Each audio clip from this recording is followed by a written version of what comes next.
heshima kubwa kuungana nanyi leo kwa niaba ya mkurugenzi mkuu wa Shirika la Afya Duniani Dr. Tedros, ambaye kwa bahati mbaya kabisa siku moja kabla ya safari alipata changamoto ya afya, na kwa sababu tulikuwa tunakuja pamoja akaniomba mimi niendelee kumwakilisha.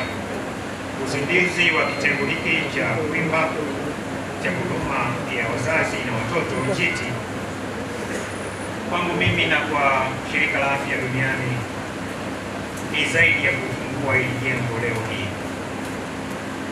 Ni ushahidi wa uongozi thabiti, ushirikiano wa kujitolea kwa jamii, na ni ahadi kwamba kila mtoto popote anapozaliwa anastahili nafasi ya kuishi, whether ni New York City, London au hapa Kwimba. Kubwa lakini ni kuhakikisha hakuna familia inayoendelea kukabiliana na safari kama niliyoona mwaka 2006 hapa eneo la Kwimba. Leo siku hii ya Kwimba inaleta matumaini karibu zaidi kuliko ilivyokuwa awali.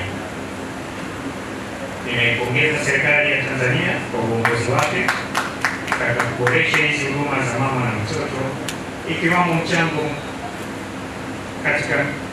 katika miongozo ya Shirika la Afya Duniani WHO ya utunzaji wa watoto njiti. Wote nimeona wale kina mama wanaweka watoto kifuani.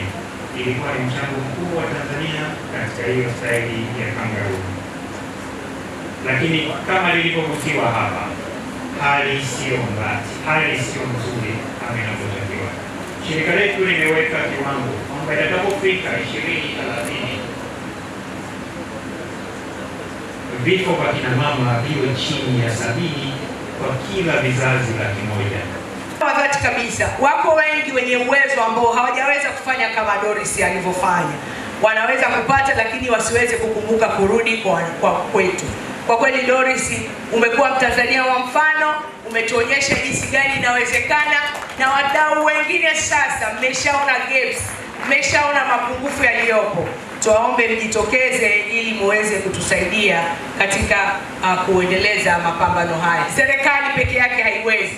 Ndio maana daktari wetu Samia Suluhu Hassan amekuwa kinara wa kufanya kazi na wadau na kuwakaribisha nchini ili waweze kusaidia. Huduma hii itaendelea kupunguza rufaa kwa wagonjwa kwenda mbali, lakini itapunguza gharama ambazo wazazi wangeweza kwenda Bugando kwa ajili ya kufuata. Kwa hiyo kwa niaba ya wananchi wa mkoa wa Mwanza na hususan wananchi wa wilaya ya Kwimba, nichukue nafasi kupongeza sana mkurugenzi mkuu wa Doris Mollel Foundation, lakini ni wapongeze pia KCI kwa kazi kubwa ambayo wamefanya kutuwezesha kuwa na jengo zuri, lakini sio jengo tu, lakini huduma ambazo zitakuwa zinatolewa katika jengo letu hilo, na tunaamini kwamba vifo vitaenda kupungua zaidi. Ndugu zangu, kwanza kabisa nimefurahishwa na ugeni huu ndugu yetu Doris. Kwa kweli hili jambo limenifurahisha sana, lakini nimeuiwa. Wewe ulizaliwa ukiwa mtumishi wa Mungu kwa kazi unayoifanya. Ni sana Kwimba. Ndugu zangu, leo hatufanyi uzinduzi wa jengo tu.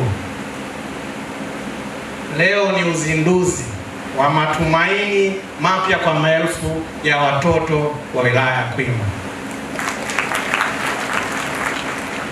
Ndugu zangu, katika wilaya yetu ya Kwimba takriban watoto 18,000 huzaliwa kila mwaka. Na takwimu hizi ndugu zangu zipo, lakini hatukuwahi kuwa na kitengo maalum kwa ajili ya kutibia watoto ambao wanazaliwa kabla ya wakati. Wapo wazazi walipoteza watoto njiani wakihangaika kutembea kilomita 100 kwenda Mwanza, hospitali za Seketure na Bugando kwenda kufuata huduma. Lakini leo Doris Mollel Foundation na washirika wake wametujengea wodi ya kisasa ambayo tunaambiwa itahudumia watoto 1,300 kwa mwaka.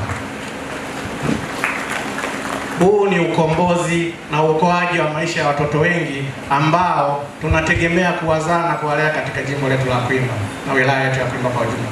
Ndugu wananchi wa jimbo la Kwimba, nitoe wito kwetu wote kukilinda kituo hiki kwa wivu mkubwa.